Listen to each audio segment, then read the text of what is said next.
They told us to stay visible, to lean in, to say yes to every opportunity because, as women in tech, we're already underrepresented. And that pressure?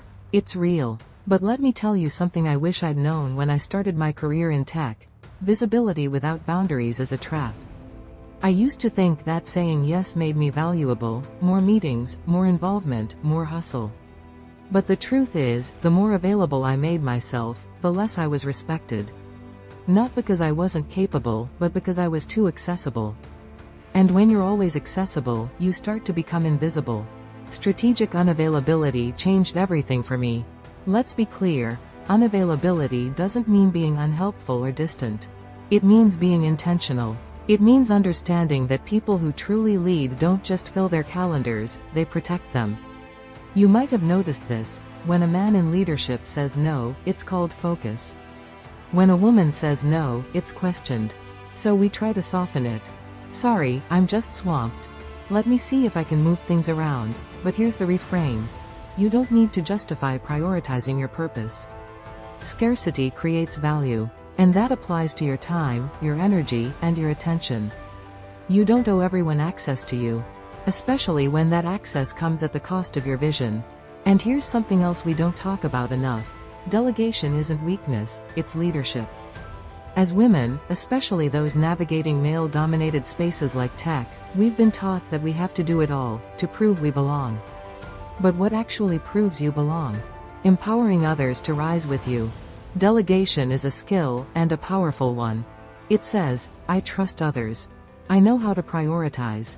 I lead with impact, not ego. So here are some powerful, practical shifts you can start making today. Audit your availability. Ask yourself, who gets access to me, and why? Is every meeting necessary? Are my yeses aligned with my goals?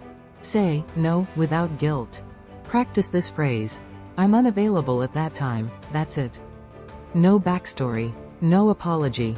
Delegate with clarity, not apology. When handing something off, don't diminish its importance.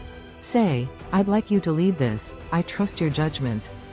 Block your calendar for deep work, and treat it like any other meeting. If you don't defend your time, no one else will. Use your unavailability to elevate others. Instead of attending every call, send someone from your team. Let them grow in visibility and confidence while you focus on strategy. And remember, leadership isn't about doing more, it's about doing what only you can do. If you're feeling imposter syndrome right now, that creeping doubt whispering, who am I to lead like this? Know this. That voice shows up not because you're incapable, but because you're capable of more than you've allowed yourself to believe. You don't need to be louder to be heard. You don't need to be busier to matter. Let them wonder where you are. Let your absence speak as loudly as your presence. You are not here to prove. You are here to lead, to build, to shape a new story, one where women in tech don't just survive, they thrive. Boldly, strategically, powerfully. So today, I'm inviting you to make a shift. From saying yes to everyone, to saying yes to yourself. Say yes to deep work. Say yes to boundaries. Say yes to being unavailable, and unforgettable. If this resonates, subscribe to Woman Tech Boss. Share this with a woman who's always doing too much. Let's build a future where we lead with clarity, not burnout. You are the value. Now act like it.